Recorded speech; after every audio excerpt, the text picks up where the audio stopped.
Então, man, na hora, quando começou a partida, ele parou de gravar porque deu armazenamento cheio, que já tava tendo uns 40 minutos mais ou menos de vídeo. Eu não vou mostrar outra partida porque eu acho que pelo replay fica melhor pra você ver, até pra eu te explicar como é que funciona mais ou menos os personagens e tal, você tem mais ou menos uma ideia de como é o PVP. Foi uma partida bem legal. Vou dar um replay aqui. Essa partida aqui eu ganhei no detalhe, porque tipo, é um jogo de estratégia, é RPG, então você tem que pensar na frente do usuário, pensar o que o usuário vai fazer e ele vai tentando fazer isso também. Ele vai tentar, a ideia é você não deixar o cara jogar e você matar o cara o mais rápido possível antes de que ele te mate, é claro. Então aqui a gente tem essa partida aqui, vou até diminuir a velocidade para você ver o que cada cavaleiro faz. Tá aqui no nível vezes 2 fica melhor. Então, acho que no para você que tá no início vai ficar melhor para você ver. Cada cavaleiro ele tem uma habilidade. Então, por exemplo, você vê o Shaka, ele tem a habilidade de silenciar um alvo.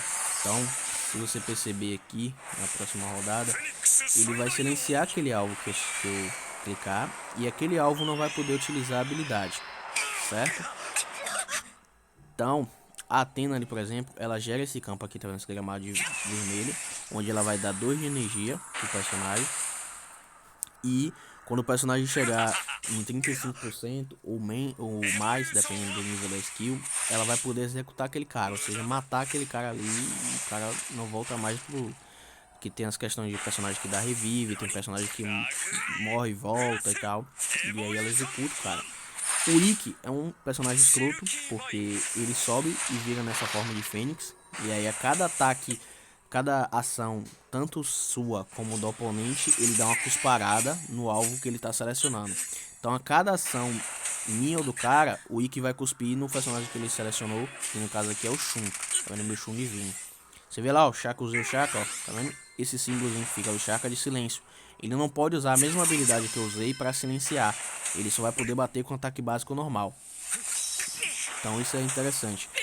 O Shun Divino é um personagem legal também, onde ele tem essa corrente aqui, tá vendo essa corrente ao redor do Ikki, onde ele protege aquele personagem e enquanto aquele personagem tá naquela corrente, ele não morre. Você pode bater no que for que ele não morre.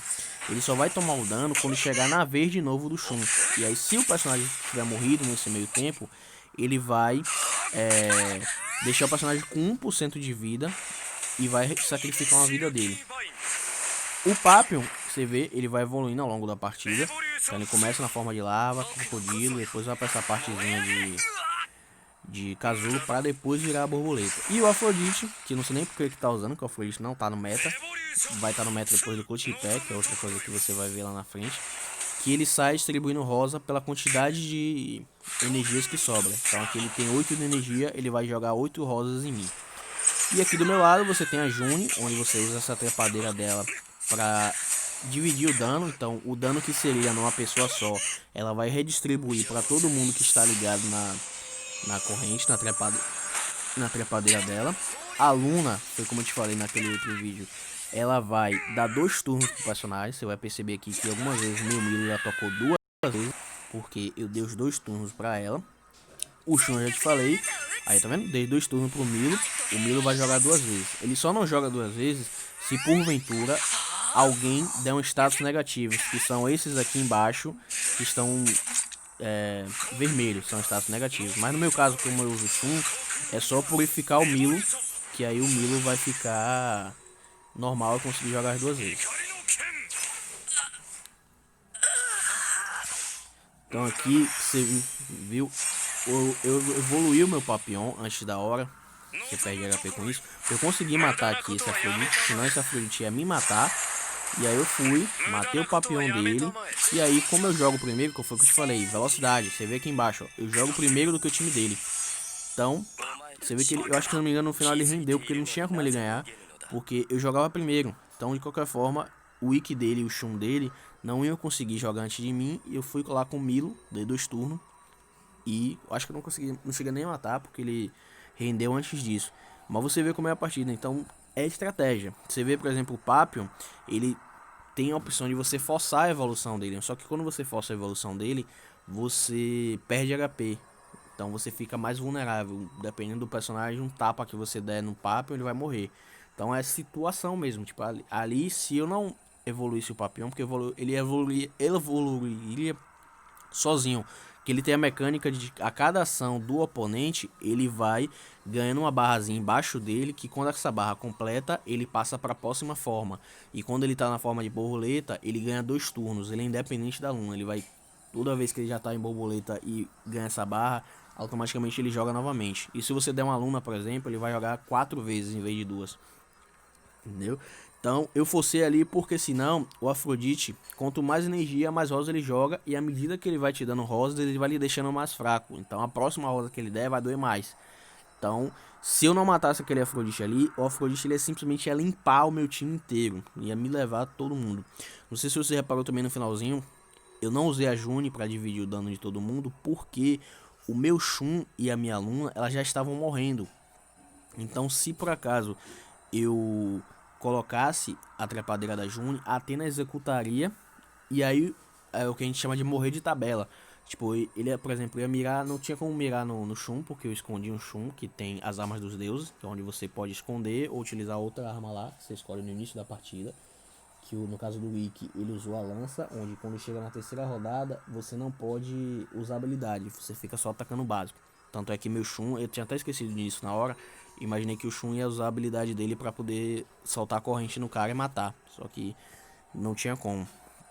Mas se eu deixasse com a June, a Athena ia na Luna para matar, e esse dano ia ser tão forte que ia espalhar, ia matar o Shun, e dependendo da situação, ia matar o resto dos alguns outros, ou deixar mais fraco os meus personagens, porque todo mundo ia sofrer aquele dano ali, entendeu? Então é questão de estratégia. Então você vai montar um time onde funcione, onde os personagens se encaixem. Você não vai simplesmente pegar, vou pegar todos os cavaleiros de ouro aqui que eu gosto, vou meter no time, porque também tem a questão da energia. Você tem que redistribuir o seu custo de energia. Então não adianta eu colocar vários personagens. O máximo que você vai ter depois da terceira rodada, ou a quarta rodada, são 8 de energia. Então, se você não tiver. Se tiver 2 personagens que gastam 4 de energia e o resto 2, você vai ter personagem que não vai jogar, vai dar só ataque básico. Entendeu? Então você tem que administrar esse custo de energia. Então você vai botar não vai botar no time todo mundo que gasta energia.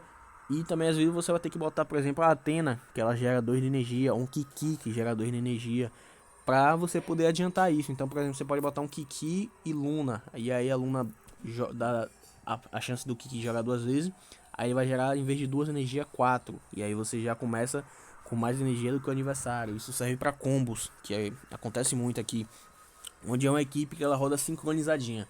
Então, tem um combo, por exemplo, tem um combo chamado do Caixão, que é a combo do Saga, onde vem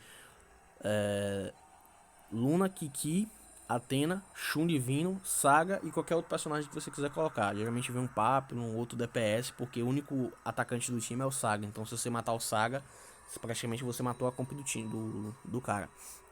Então é um combo que funciona sequencialmente. Se você tirar uma peça daquele combo ali, ele morre, ele não funciona. Então tem essas estratégias, tem essas composições, tipo time de gelo, você vai ver Yoga, Camus, são personagens que eles funcionam juntos, eles são praticamente irmãos. Se você não colocar um Camus junto com Yoga, se você colocar um Camus nesse time aqui mesmo, se eu botar um Camus nesse time meu aqui, ele não vai fazer nada, ele não vai servir pra nada ali. Ele vai só, tipo, ele vai congelar uma pessoa ou outra, vai, mas tipo, com o Yoga ele consegue congelar muito mais, porque eles trabalham em conjunto, né? Então tem todos esses fatores que influenciam na hora da partida, né? Simplesmente você, vou selecionar esse personagem aqui e colocar. Até porque os personagens não jogam sozinhos. São poucos os personagens que você bota ele no time e ele resolve. Que é o que a gente chama de ele mais 5. Que nem futebol, que você fala assim, é fulano e mais 11. É a mesma coisa. Tem personagem pro Kenan mesmo, um personagem forte pra caramba. Você bota o Kenan mais 5 do lado e acabou. O Kenan vai resolver pra você. Mas tem outros personagens que não, ele vai precisar do combo. Até o próprio Kenan, ele não vai jogar 100% sozinho. Porque se você botar só ele, se fosse assim, você botava só o Kenan, ele ganhava. Mas não, tipo, mas tem personagens que se não for o combo, ele não vai funcionar, não adianta. Você vai botar ele na sua equipe, ele não vai funcionar porque ele só roda no combo. Um exemplo clássico disso é o Ioria. O Ioria, ele só funciona para dar um dano absurdo no cara se ele tiver controlado. Então você tem que usar um Shaka, um time de gelo, outros personagens que dão controle para você poder usar esse dano do Ioria. Se você colocar o Ioria no time, por exemplo, no meu time ali, ele talvez funcionaria um pouco, porque tem o Chaka que tá silenciando. Então quando chegasse na vez do Ioria, se o cara não tivesse silenciado, o Ioria ia dar mais dano. Mas se eu não tivesse aquele Chaka ali, não tivesse controle nenhum, o Ioria ia bater. Você vai assim, porra, esse Ioria é fraco, não bate ninguém. Mas é porque ele precisa dessa questão do combo de pessoas para dar controle para ele, que senão não vai dar dano nenhum na pessoa. Entendeu? Então, eu vou upar esse negócio aqui e aí você vai vendo com calma. Algumas coisas você vai ter que ir fuçando, descobrindo. Eu tentei fazer um apanhado geral mesmo, de que das coisas que você tem que ir fazendo logo nesse início. Mas nesse início, isso talvez seja até maçante, cansativo, porque vai ser várias coisinhas que você vai fazendo. Aí com o tempo não, com o tempo você vai ficar farmando só, que é praticamente eternamente, que você vai ter que upar personagem, upar Cosmo. Cosmo é uma parada que você vai upar o resto da sua vida, porque Cosmo tem a questão do subatributo. Então você pega um Cosmo ali que eu te mostrei, aquele rosário de... Você tem que vir ataque cósmico, aí vem um ataque físico, não presta. Aí você tem que ficar farmando até você achar um ataque cósmico legal, achar com velocidade, achar com atributos bons para você melhorar o seu personagem. Entendeu? Então o farm vai ser sempre eterno. Mas as remissões de campanha, por exemplo, eu mesmo não faço mais. Eu já cheguei na 30 e pouca. Já tá na 35, acho que eu tô na 34 e tal. Mas eu não quero fazer, porque elas gastam vigor também. E o vigor eu vou utilizar para farmar. Eu vou ficar gastando vigor pra ficar fazendo historinha. Entendeu? Então é mais ou menos isso mesmo.